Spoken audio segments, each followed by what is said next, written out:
नमस्कार मित्रांनो, कसे आहात? मस्त मजेत ना? आज आपण नीटच्या पेपरबद्दल डिस्कस करणार आहोत. म्हणजे 2 ते 3 महिन्यावर नीटचा पेपर आलेला आहे. तर स्ट्रॅटर्जी कशी असली पाहिजे हे तुमच्या म्हणजे 2 ते 3 महिन्यात. फर्स्ट ऑफ ऑल तुम्हाला डिस्ट्रॅक्शनपासून वाचायचं आहे आणि जे तुमचे जे काही इंस्टाग्राम आहे, त्यानंतर अदर जे काही सोशल मीडिया ॲप्स आहेत, तर ते पहिल्यांदा अनइन्स्टॉल करा किंवा हाईड करा. कारण याच्यापासून फर्स्ट ऑफ ऑल तुम्हाला वाचायचं आहे आणि याच्यापासून जर तुम्ही जर डिस्ट्रॅक्शन मॅनेज केलं तर तुम्ही नक्की स्टडी करू शकता. कारण डिस्ट्रॅक्शनकडे तुम्ही अट्रॅक्ट होऊ नका. डिस्ट्रॅक्टकडे जर अट्रॅक्ट झाला तर स्टडी जे आहे, आता पुढे जे काही सांगणार आहे मी, ते काहीही हे होणार नाही आहे, अप्लाय होणार नाही आहे. त्यामुळे प्लीज डिस्ट्रॅक्शनपासून अट्रॅक्शन करू नका आणि डिस्ट्रॅक्शनपासून थोडंसं लांब राहा. ओके, तर चला आता आपण बघूयात की कशा पद्धतीनं मी तुम्हाला सब्जेक्ट वाईज सांगणार आहे. ओके, सब्जेक्ट वाईज सांगणार आहे आणि टाईम देखील सांगणार, म्हणजे कशा पद्धतीनं करायचं आहे आणि कोणकोणते बुक्स तुम्हाला रेफर करायचे आहेत ते मी सांग. तर आता आपण फिजिक्सबद्दल बघूयात. फिजिक्सचं सर्वात पहिल्यांदा तुम्हाला जे शॉर्ट नोट्स आहे, शॉर्ट नोट्सवर फोकस करायचं आहे. ओके, जर नसतील तर तुम्ही दुसऱ्याचे देखील रेफर करू शकता. ऑफकोर्स काढलेच असणार आहेत, किंवा तुम्ही अदर क्लासेसचे जे आहे, मोठमोठे कोचिंग क्लासेस आहेत त्यांचे देखील रेफर करू शकता. नोट्ससाठी जे मॉड्यूल्स असतात ते देखील रेफर करू शकता.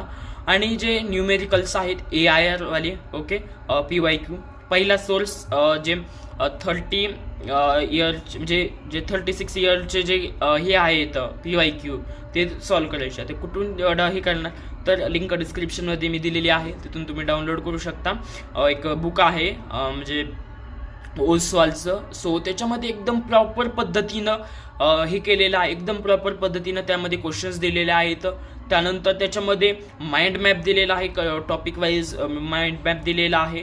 ओके, माइंड मॅपचा फ्लो दिलेला आहे, चार्ट दिलेला आहे, एकदम बेस्ट दिलेला आहे. त्यानंतर मला जास्त त्यात सिम्पल वाटलं की त्यात एक पेपर आहे, पेपर जो 2 मॉड्यूल्स पेपर असतात. ओसवाल बुक न्यू सिलेबसवर डिपेंड आहे. ओके, तर त्यामुळे तुम्ही हे रेफर करू शकता. त्यानंतर तिसरं आहे म्हणजे NCERT बेसिस. ओके, फर्स्ट आहे शॉर्ट नोट्स, सेकंड म्हणजे PYQ. ओके, थर्ड आहे NCERTचा जो सोर्स आहे. ओके, तर तो रेफर करा. त्यानंतर जर कन्सेप्ट जर काही समजा काही जणांचे असं असेल की कोर्स कोणत्या कोचिंग क्लासेसचा किंवा यांचा जर कोर्स चालू असेल आणि काही सिलेबस राहिलेला असेल, तर तुम्ही ते जे चॅप्टर राहिलेला आहे त्याचे टॉपिक्स जे आहेत तर स्किप करा. एक राहिला असेल की 1 किंवा 2 चॅप्टर्स राहिले असेल तर त्या चॅप्टरचे तुम्ही जे क्वेश्चन्स आहेत ते स्किप करून पुढे चलत जाला. ओके, किंवा जास्त सिलेबस राहिला असेल तर तुम्ही आता मॉक टेस्ट देऊ नका. आता फक्त तुम्ही कन्सेप्टवर लक्ष द्या. कन्सेप्टसाठी एकदम बेस्ट म्हणजे आपले SC वर्मा सरांचे जे काही पुस्तक आहे ते रेफर करा. ओके, जर जास्त सिलेबस राहिलेला असेल, 4-5 पेक्षा जास्त चॅप्टर राहिले असतील तर तुम्ही SC वर्मा सरांचं हे जे SC वर्मा सरांचं जे हे आहे कन्सेप्ट ऑफ फिजिक्स, हे तुम्ही हे करू शकता, रेफर करू शकता. पण कन्सेप्टसाठी फक्त तेही जर जास्त चॅप्टर्स राहिले असतील तर, अदरवाईज तुम्ही हे करू शकता. ओके, तर तिसरा सोर्स आहे आपला मॉक टेस्ट. ओके, जर जास्त चॅप्टर्स राहिले असतील तर तुम्ही मॉक टेस्टवर भर देऊ नका. तुम्ही जे आहे तुमचे देखील सिलेबस आहे, सिलेबस फास्टमध्ये कव्हर करण्यात फोकस करा आणि मॉक टेस्ट देत राहत जा. आणि ज्यांचे सही झालेलं आहे तर बघा, मॉक टेस्ट सोर्स राहणार आहे तुमचा, म्हणजे जे 2 ते 3 महिन्यात तुम्ही काय करा, ऑल्टरनेट डे म्हणजे एक दिवस फिजिक्स, एक दिवस केमिस्ट्री, ओके, एक दिवस बायोलॉजी, तर अशा पद्धतीनं अल्टरनेट डे तुम्ही काय करत चला, मॉक टेस्ट देत राहत चला. झुलॉजी, बॉटनी अशा हे करत देत चला. फिजिक्समध्ये देखील तसंच हे करत चला की मॉक टेस्ट देत राहत चला.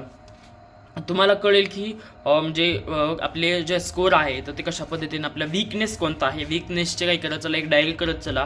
आणि वीकनेस जे आहे तर तुम्ही तुमच्या डायरीमध्ये लिहित करत चलत चला. आणि शेवटच्या महिन्यात जे आहे तर ते कंपल्सरी मी म्हणतो फिजिक्सचे एका दिवसात फिजिक्सचे 2 मॉक टेस्ट द्यायच्या, बायोलॉजीच्या 3 ते 4 द्यायचे मॉक टेस्ट, कारण बायोलॉजी थोडंसं कन्सेप्च्युअल आहे समजण्यासाठी डायग्राम पद्धतीनं.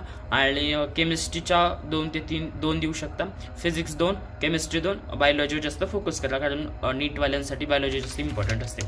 ओके, तसंच म्हणजे फिजिक्स सर्वांनाच इम्पॉर्टंट आहे. तर जे आणि त्याला जे आहे नुसते मॉक टेस्ट देऊ नका. ओके, मॉक टेस्ट देऊ नका. तर ते मॉक टेस्ट जे काही क्वेश्चन्स चुकलेले आहेत तुम्हाला बरोबर आलेले आहेत तर त्यांना एक म्हणजे काय करा, एक मोठी रफ वही करा. ओके, 200 पेजेस त्यात तुम्ही लिहत चला की कोणकोणते पॉईंट्स हे चुकले, हे कशा पद्धतीने चुकले आणि त्यावेळेस तुम्ही म्हणजे त्या हे करा की म्हणजे कसं चुका जर काढल्या तर चुका सुधारता येतात, बरोबर, आणि चुका माणसंच करतात. तर चुकांच्या जे काही सोबत ते मॉक टेस्ट जे आहे त्याला ॲनालिसिस करत चला. ओके, बघा केमिस्ट्रीबद्दल आता आपण डिस्कस करूयात. केमिस्ट्रीमध्ये पहिल्यांदा आपण फिजिकल केमिस्ट्री बघूयात. फिजिकल केमिस्ट्री सेम फिजिक्स पद्धतीनं फिजिक्स जसं आपण स्टडी केली त्याच पद्धतीनं करायचं आहे.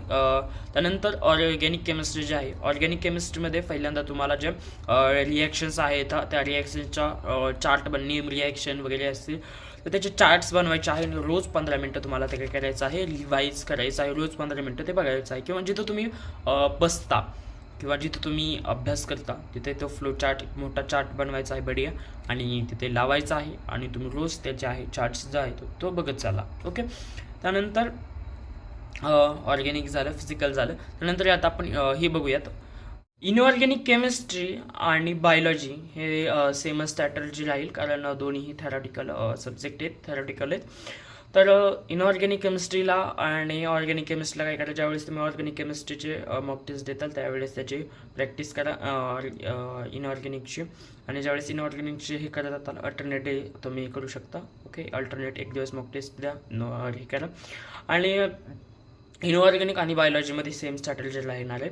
तर बघा तुम्ही बायोलॉजीमध्ये काय करू शकता, एक तर NCERT नोट्समध्ये ॲड करा किंवा नोट्स NCERT मध्ये ॲड करा.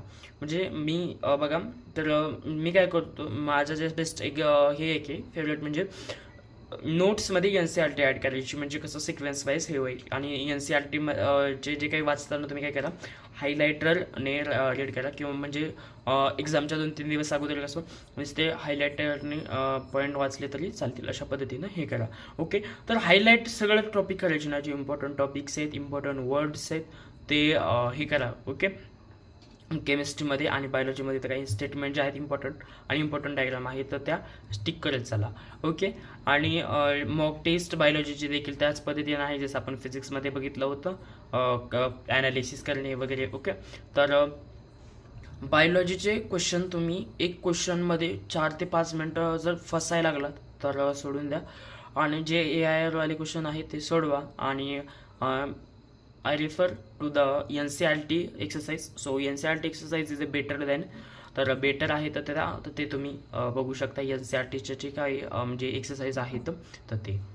तर बघा आता आपण बघूयात की रिव्हिजन कसं करायचं NCERTचं आणि टाइम टेबल. ओके, तर NCERTचं रिव्हिजन करताना तुम्ही काय करायचं आहे की फिजिक्समध्ये शक्यतो नाही गरज, तरीही जर तुम्हाला वाटलं तर वाचू शकता किंवा NCERT मधून फिजिक्सचे काही इम्पॉर्टंट टॉपिक आहेत एवढे रीड करा फक्त फिजिक्सचे. जर बायोलॉजीचे आहे, बायोलॉजीचे थेरॉटिकल सब्जेक्ट असल्यामुळे तुम्ही त्या ठिकाणी अंडरलाईन करायचा, हायलायटर घेऊन त्या ठिकाणी अंडरलाईन करायचं आणि क्विक हे करायचं. ओके, एका या सब्जेक्टमध्ये जास्त अडकायचं नाही आणि फास्ट करायचं. आणि रिव्हिजन करताना जे आहे तर ते काय करायचं, पहिल्यांदा जे तुमचे वीक टॉपिक आहेत ना ते शेवटला करायचे आणि जे मी खूप वेळेस सांगितलेलं आहे याच्या अगोदर देखील सांगितलेलं आहे की जे वीक टॉपिक्स आहेत ते नंतर करायचे आणि जे स्ट्रॉंग टॉपिक आहेत ते पहिल्यांदा करायचे. कारण का स्ट्रॉंग टॉपिक केल्याने तुमचा कॉन्फिडन्स बूस्ट होतो आणि ज्यावेळेस कॉन्फिडन्स बूस्ट होईल त्यावेळेस तुम्ही लूज टॉपिक करा.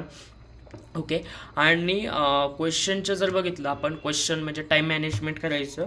तर टाईम मॅनेज करण्यासाठी तुम्ही काय करू शकता, जे टाईम बाउंड क्वेश्चन असतात तर ते सॉल्व करा.